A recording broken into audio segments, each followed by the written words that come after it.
Hey, pistol shot number 5. We have an excellent skills drill today. We are going to need a piece of equipment, which is either a bench or a table, a chair, or an actual plyo box. This is going to be scalable for everyone, regardless of where you are with your strength and balance and mobility, but this is going to start to helping you with certain skills that you need overall in order to access the strength that you may already have, to make the mind-body connection that you may not have yet, to activate in case the muscles that you need. In this case, it would be most of the muscles on your backside or your posterior chain, and it's going to also give you a little bit of a work on the balance and some tips. All right, so that is today's drill. Let's pick a box first of all. So get your box set up with something that is a little bit higher, or at least the height of your knees. The higher you go, especially if you have a real plyo box, the more advanced you would be in both strength and balance. But if you don't have a higher box and you're still pretty advanced, you're still going to be able to utilize this, and the height won't be, a loss. All right, but if you are using a lower box, I'm going to, acknowledge that a lot of people are not comfortable yet with their idea of balance, especially on one leg. So it could be an actual, balance issue. It could be a mental issue. All right. So for balance safety, do set up your box to be near enough to a wall where you could, tap onto it, and then do select a box that is low enough so that if you need to tap down, okay, it's not that high. If it's more of a mental thing, just remember, anytime you're doing a standing balance exercise, your eyes should be gazed straight ahead. So no shifty eyes, and you don't need to look down out of fear. That's going to actually mess you up. We are going to have one foot posted on top of the box at all times, our working leg. So for example, if we're working the right leg, okay, we're going to have that posted, and it's going to stay posted. So I don't need to look down once that's posted, because that foot is not going to move at all, okay? So it's going to be in the same spot to whether you look down or you don't. So just keep your gaze straight ahead, all right? So those are going to be some of the balance tips. Now, I have my left side issue, and so I'm going to explain to you, the difference between the skills drills, mobility drills, and all of that after I run through this particular drill for the post. So this is more of a step down drill, but there's a lot of components to it. Here's what we're working on. This is not going to be a modified or an assisted version of a pistol squat, so do not try or expect that it's going to look like a pistol squat. We're just taking out certain components and just working on that top portion as our emphasis, all right? So the top portion would be normally where we have this leg out in front, and the standing leg is our working leg. With this drill, we're not worried about that floating leg or that lifted leg at all. We're just focused on that standing or posted or working leg, okay, whatever you want to call it. And we're going to emphasize the hip hinge. I've talked about the hip hinge so much, we're not going to get into any specifics here. But you need to start pushing the hips back, and if you want to use the tactile cue here to put your hands right in the crease of, where your panty line would be, go ahead and press into that so the hips go straight back. Now, the further and further and further the hips go straight back, soft knee, okay?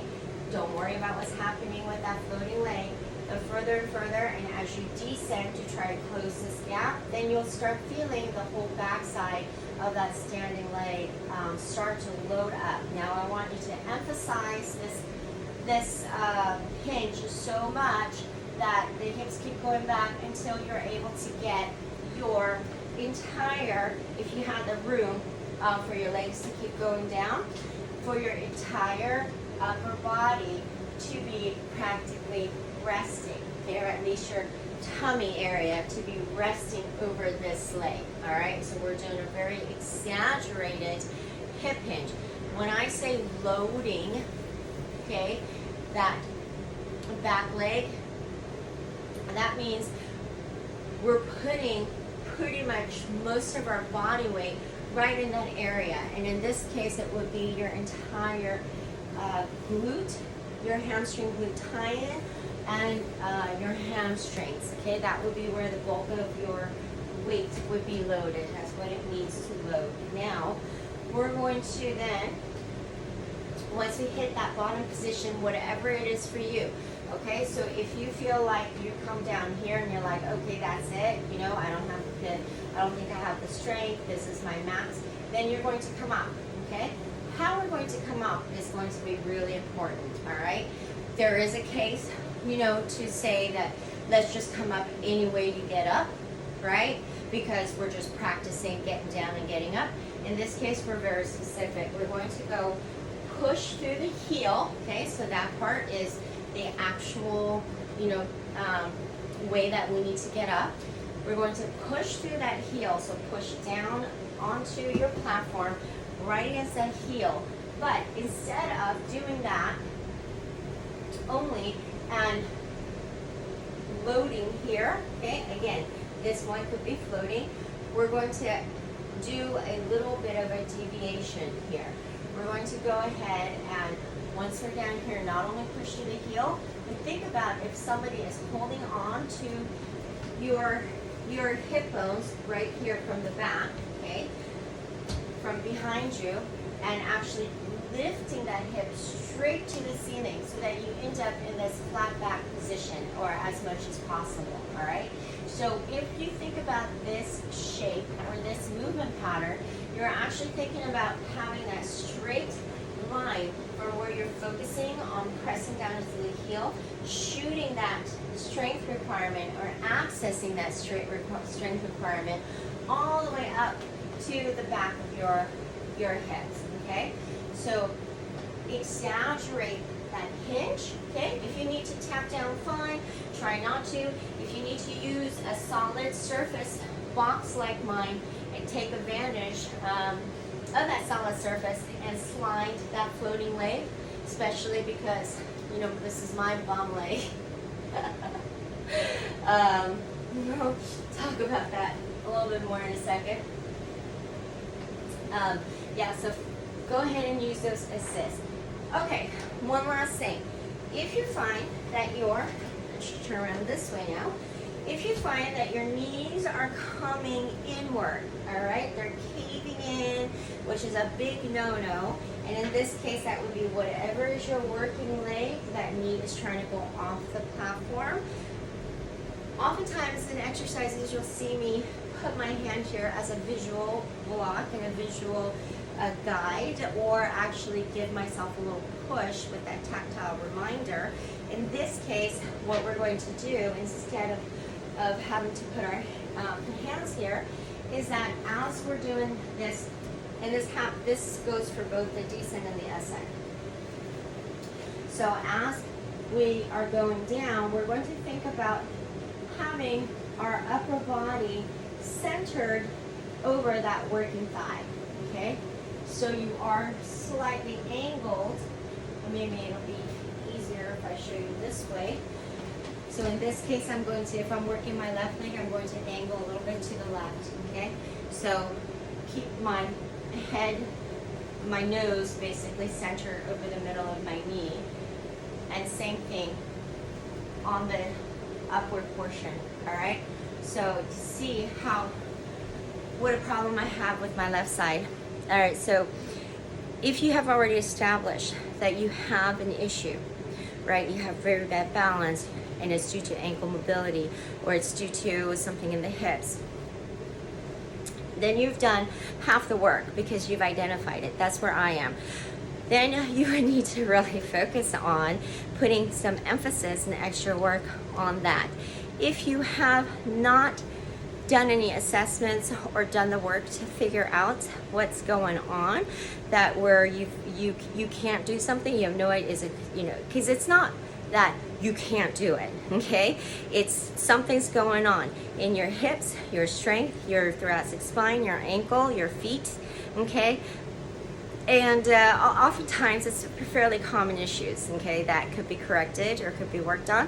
And that's why over the course of this month we have not only skills drills like this, where we're isolating and accessing and making mental, overcoming mental fears and making the mind-body connection. We have the Bonafide exercises that are great as standalone, working on our strength, and some body mechanics, you know, some foreign cues. Then we have mobility drills, whether it's for spine, hips, you know, ankles. We have some flexibility drills. We have some assessments. We have some balance drills. So we have some more assessments coming up. That is going to be your chance to really get in tune with what's going on, you know, with yourself, especially. And this is all under the assumption that, you know what, regardless, if you're working with a trainer, if you have a physical therapist, if you're in rehab and you're working with a chiro, you're going to a doctor of some sort, okay, because the more aware of what's going on with your own self and your own body, the more you're going to help that doctor help you help yourself, okay? So this month actually probably would be the month that I would recommend as far as a physical benefit out of all the explorations month.